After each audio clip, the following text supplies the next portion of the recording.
The purpose of the picture you're about to see is to promote a better understanding of a mug-making process and continuous work necessary in bringing you each day an Eekum Bookum quality Tiki mug. Eekum Bookum. Eekum Bookum. Eekum Bookum. Eekum Bookum. Hold on, what the hell is up? I'm confused as you are. Perhaps you're wondering why I'm telling you all this. And I wonder myself. So in 1998, Nintendo came out with a game called Banjo-Kazooie. And Mumbo Jumbo here would collect all these tokens and they would shout out saying, but anyway, this is not what this video is about. Let's meet the man behind the name Eekum Bookum. John Mulder is the head tiki mug maker at Eekum Bookum. He produces his tiki mugs by hand in St. Petersburg, Florida. John used to be a helicopter mechanic in the United States Armed Forces. He also had a strong passion for his art and the love of Polynesian exotica, which began nearly 20 years ago when he first bought his first tiki mug at a thrift store on the East Coast. Funny story, John and Janet would love to go out and do antique shopping. And when one would find a tiki mug, one would yell out to the other one, Eekum Bookum! Well, the name stuck and they went into business, making John to create a lot of tiki mugs.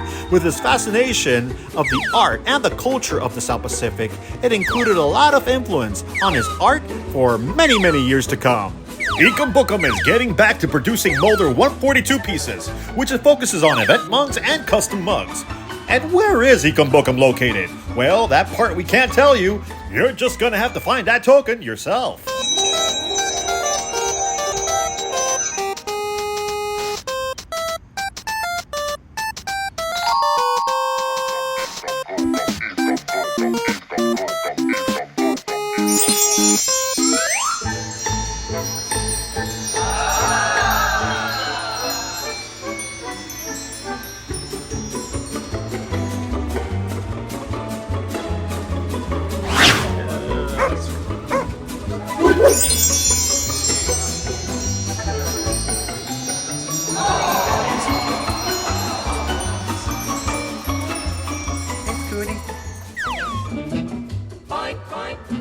Hi, dude. This is my junk and work area. Come to work over. I build and restore bikes. I'm working on my my video. One of my goals this year is to take cigarette machines and turn them into pendant machines, so I can put them into bars. So you can get your $20 bill in there and pull the thing, and a box will drop out, and there'll be a pendant by an artist in there.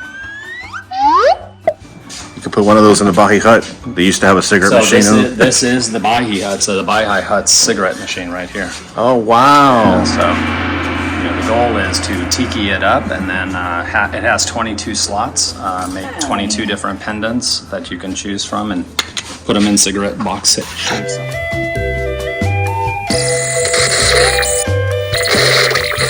It's been broken for 22 years or something. I used to be a helicopter mechanic in the Army for like 23 years. Okay. And so I always think that I can fix anything. That's been more difficult than... Wonderful. Yeah, it's much more difficult. It's very complicated. It's like a Swiss watch on the inside. When I think of the future, I think of this business of mine. Oh, shipping and receiving. Wow.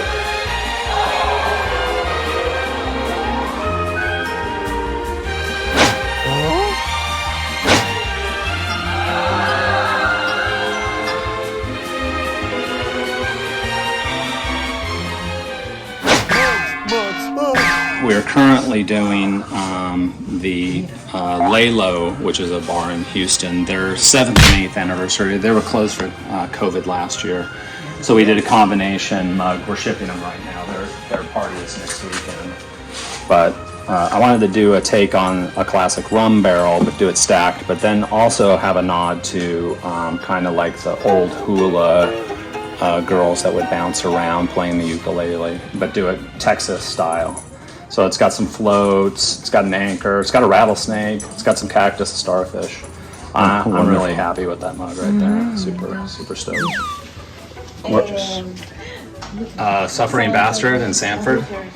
We just did a new skull for them. My name is as well. Goku, and I'm from Earth. I can tell just by looking. You can't beat me. Dragon Ball Z. Look at that one. Yeah, Dragon Ball Z. No, but that's just the figure. figure, I know. It breaks out because you thought it was in the mug.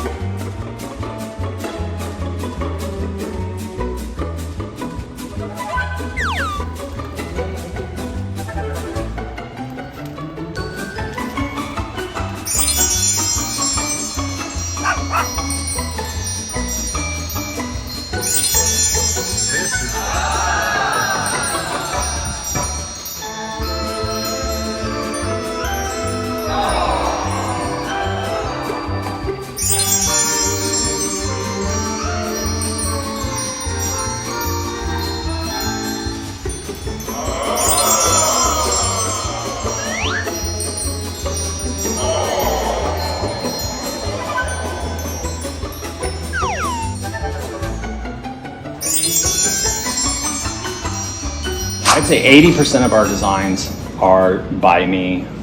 We do have clients, they have designers like Doug Horn and Shag and stuff that they want them to do them. I try to do my, I'm an artist, so I got into making tiki mugs to make my own art. So I try to do my own designs. I would say that, a client typically has an idea of what they want. They want a Marquesan or they want this, that, or the other thing, and then I do the designs to get them approved to do them. It's like, I have a degree in sculpture, I've been collecting tikis for, at that point, like 15 years. I'm like, why have I never made my own? There you go. So I made my own, and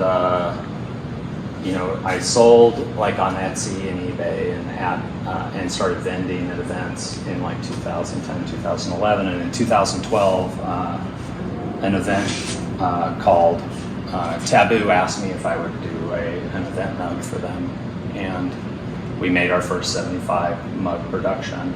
And What was the mug called, or what was the mug? It was, I have one here, I'll show you. That was your first production. So this was my first production mug I ever made, like any quantity of, like I said, you can only pour, so that was it, Taboo. And we made 75 of these. And then the next year we started doing Tiki Caliente, and then we were asked to do the Hukilau and then Tiki Oasis. So I do the original sculpts out of a product called Roma Plastilina. I have this in the refrigerator right now because it makes it rock hard, and this one is not near complete. It's just kind of the basic blocked out shape. So this is for Hanu. They wanted to do a Pele this year, and they have a painting in there. It's a semi-famous painting of Pele, and they have it in their bar, so they wanted to do something that was reminiscent of that.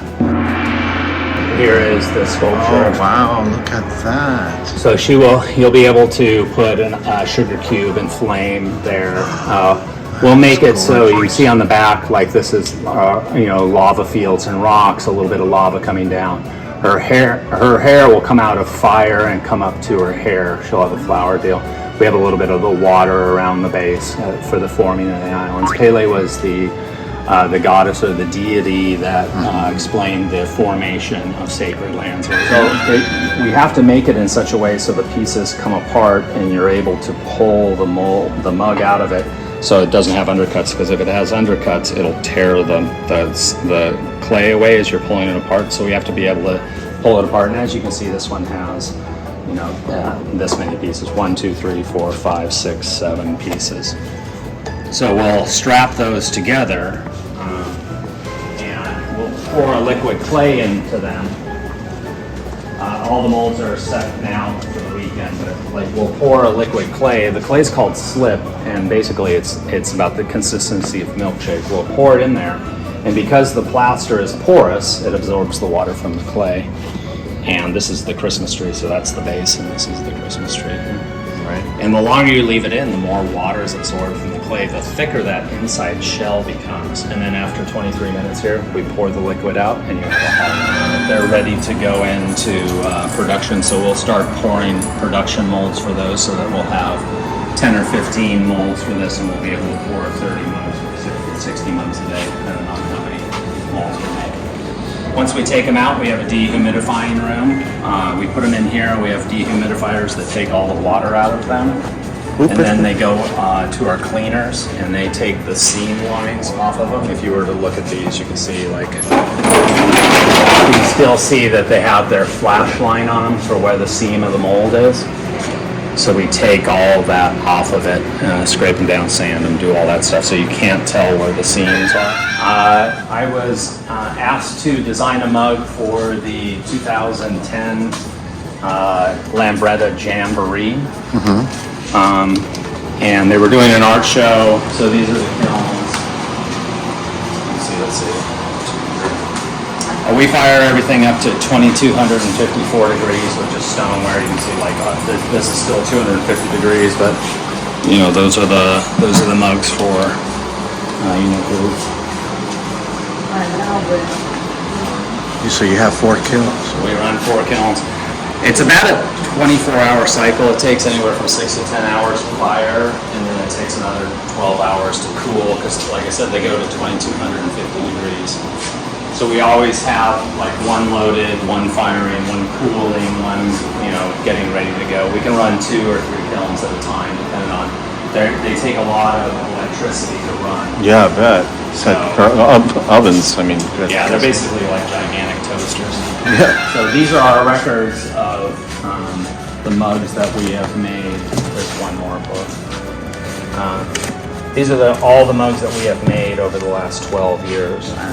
So as you can see, I think we've made almost 400 different designs. Wow. So, as we do, the glazing techniques, the numbering of the systems go in there. And I think that this is our 10th year. 2012 was our first kind of big contract. This is our 10th full production year as a company. I'm thinking about doing like a coffee table book with all the mugs, a little story about them, all that. Yeah, for sure.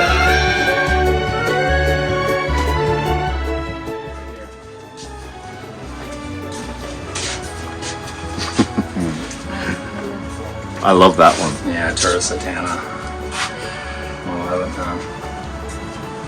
Yeah, fun tiki stuff. I love it. Hey everyone! Aloha!